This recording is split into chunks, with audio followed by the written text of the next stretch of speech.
Assalamualaikum warahmatullahi wabarakatuh. Kami dari kelompok 3 ingin mempresentasikan tentang difusivitas integral, itu acara D3. Saya Firdaus Mawardika Utama, NIM 111. Dalam presentasi kali ini ada beberapa pokok bahasan, yaitu latar belakang, tujuan percobaan, tinjauan pustaka, alat dan bahan, kemudian cara kerja, lalu data percobaan, kemudian pembahasan, dan terakhir kesimpulan. Untuk latar belakang, jadi transfer massa adalah proses pergerakan partikel dari medium satu ke medium yang lain, baik terjadi secara alami maupun karena adanya gaya pendorong. Dalam kehidupan sehari-hari adalah terjadinya difusi. Contoh, air gula yang melarut dalam air teh. Dengan mengetahui difusivitas suatu zat, maka akan dapat diketahui kemampuan penyebaran massa zat tersebut ke dalam fase zat yang lain. Semakin besar harga difusivitas suatu zat, maka akan dapat dikatakan zat tersebut mempunyai kemampuan transfer massa yang besar pula. Dalam industri kimia, koefisien difusi berperan dalam perhitungan waktu proses yang selanjutnya digunakan dalam perancangan kapasitas alat. Untuk tujuan percobaan, yaitu menentukan koefisien difusivitas integral yang merupakan perbandingan luas dengan waktu, yaitu dalam satuan cm² per detik, dari larutan asam oksalat yang berbeda.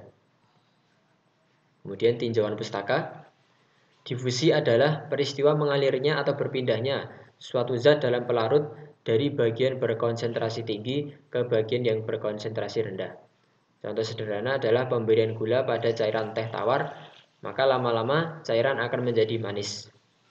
Difusivitas cairan tergantung pada sifat-sifat komponen, kemudian temperatur serta konsentrasi dari cairan tersebut. Dinamika sistem sangat berpengaruh terhadap kecepatan transfer massa, sehingga dalam transfer massa dapat digolongkan menjadi dua, yaitu molekuler dan olakan. Difusi molekuler yaitu transfer massa yang disebabkan oleh gerakan molekul secara acak dalam fluida yang diam atau bergerak secara laminer. Kemudian untuk difusi olakan yaitu transfer massa yang terjadi apabila ada suatu fluida yang mengalir melalui sebuah permukaan dengan aliran turbulen, atau transfer massa yang dibantu oleh dinamika aliran. Kemudian untuk kondisi difusi, ada kondisi mantap dan kondisi transien. Kondisi mantap adalah kondisi yang terjadi pada satu lapis material yang terdifusi menyebar dan material terdifusi menyebar dari konsentrasi yang tinggi ke konsentrasi yang rendah. Kemudian kondisi transien yaitu kondisi dalam konsentrasi berubah terhadap waktu. Selanjutnya, difusivitas itu adalah suatu faktor perbandingan suatu difusivitas massa atau komponen yang mendifusi melalui komponen pendifusi. Zat yang terlarut akan mendifusi dari larutan yang konsentrasinya tinggi ke daerah yang konsentrasinya rendah. Koefisien difusi merupakan sifat spesifik sistem yang tergantung pada suhu, tekanan, dan komposisi sistem. DAB adalah koefisien difusi untuk komponen A yang mendifusi melalui B. Sedangkan flux adalah banyaknya suatu komponen, baik dalam satuan massa atau mol, yang melintasi satu satuan luas permukaan dalam satu satuan waktu. Kemudian untuk hipotesis, ada 3 hipotesis. Yang pertama, semakin lama waktu, maka nilai koefisien difusivitas integral semakin besar, dan juga berlaku sebaliknya. Kedua, semakin tinggi konsentrasi larutan, maka semakin tinggi juga nilai difusivitas integralnya. Ketiga, semakin cepat permukaan pipa kapiler berkontak dengan air, maka semakin besar nilai koefisien difusivitas integralnya. Selanjutnya akan dijelaskan oleh teman saya. Assalamualaikum warahmatullahi wabarakatuh. Nama saya Aditya Nanda Pratama, NIM 1211894. Di sini saya akan menjelaskan tentang seminar makalah difusivitas integral. Sebelumnya di sini sudah dijelaskan oleh rekan saya tentang bab-bab awal, tentang tujuan percobaan dan seterusnya. Saya hanya menambahkan tentang revisi kemarin karena pas tag video teman saya belum direvisi PPT-nya. Nah, di sini ada gambar aliran laminer, aliran turbulen, dan aliran transisi, contoh gambarnya. Kemudian gambar neraca massa difusi bisa dilihat di PPT. Gambar neraca massa difusi bisa dilihat.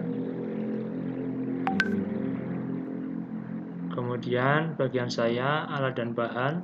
Alat-alat di sini ada alat suntik, termometer, timbangan analitik, tangki penampung air, bak difusi, pipa-pipa kapiler, buret, statif dan klem, Erlenmeyer, corong, penggaris.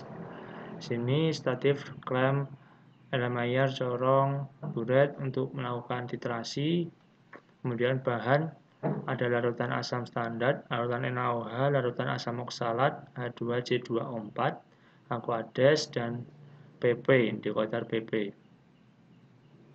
Kemudian rangkaian alat ada nomor 1 bak penampung air, nomor 2 keran pengatur aliran, yang ketiga ada bak difusi, yang keempat pipa kapiler, yang kelima outlet.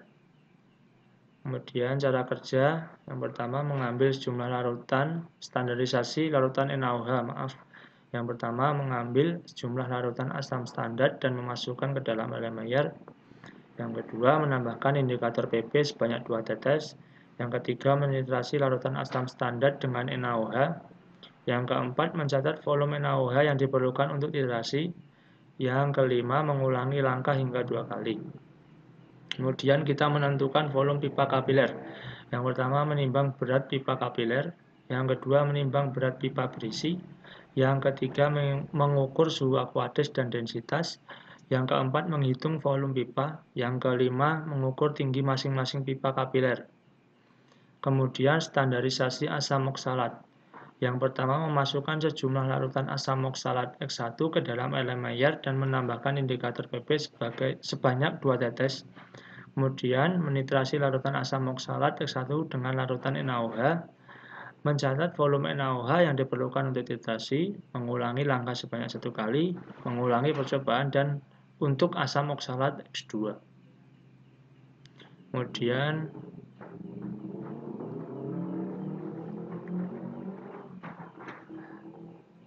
percobaan difusi. Yang pertama mengisi pipa kapiler dengan asam oksalat X1 dan mengusahakan tidak ada gelembung udara. Yang kedua menyusun pipa kapiler dalam bak air dari posisi tinggi ke rendah. Kemudian mengalirkan air dan mengatur supaya alirannya laminer. Kemudian pada saat air mencapai puncak pipa kapiler yang tertinggi, mencatat waktu sebagai T sama dengan 0. Kemudian mengambil pipa kapiler setiap selang waktu 6 menit secara berurutan dari tinggi ke rendah. Kemudian mengambil asam oksalat X1 dalam pipa kapiler menggunakan jarum suntik dan memasukkan ke dalam gelas ukur. Kemudian menambahkan Aquades hingga 10 ml. Kemudian memasukkan garam oksalat X1 yang telah ditambah Aquades ke dalam Erlenmeyer. Kemudian menambahkan indikator PP sebanyak 2 tetes, kemudian menitrasi menggunakan larutan NaOH. Mengulangi percobaan untuk asam oksalat X2. Kita memperoleh data percobaan, menentukan volume pipa kapiler bisa dilihat di sini, suhu Aquades 27 derajat Celcius, densitas Aquades 0,996513 gram per mili. Datanya bisa dilihat di PPT. Ini data percobaan.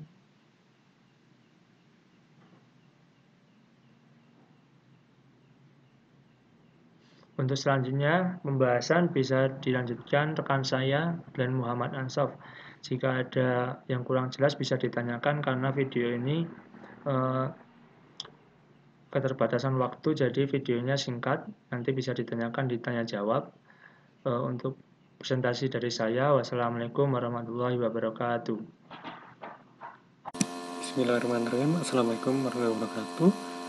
Perkenalkan, saya Glenn Muhammad Ansof, Guru Wicaksono NIM 121180074 dari kelompok 3 Blok E.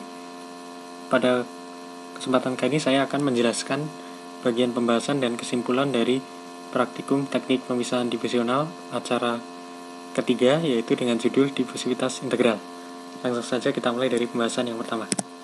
Jadi di pembahasan pertama ini ada grafik yang menunjukkan hubungan antara 2 log 100 kurangi E dengan log T dibagi L pangkat 2 pada asam oksalat X1. Nah, jadi hubungan antara 2 log 100 kurangi E dengan log T dibagi L pangkat 2 pada gambar menghasilkan persamaan dengan metode least square Y sama dengan 0,0408 X ditambah 3,8005.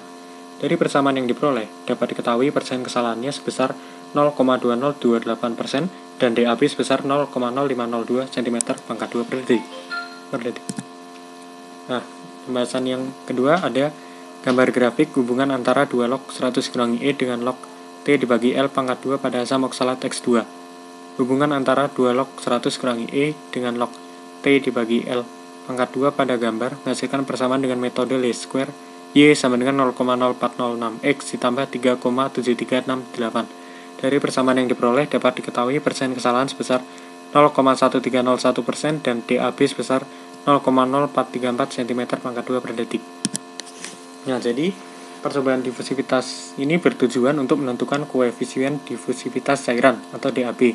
Pada percobaan yang telah dilakukan, yang berbeda adalah konsentrasi sistemnya, sedangkan temperatur dan tekanannya tetap. Dari percobaan didapat hubungan antara asam oksalat yang terdifusi dengan waktu difusi, sehingga dengan persamaan 2 dikali 100 kurangi E sama dengan 2 log 200 akar DAB pangkat Pi ditambah log T per L pangkat 2. Didapat grafik berupa garis lurus, yaitu grafik hubungan antara 2 log 100 kurangi E dengan log T dibagi L pangkat 2 dengan intercept sama dengan 2 log 200 akar DAB pangkat Pi.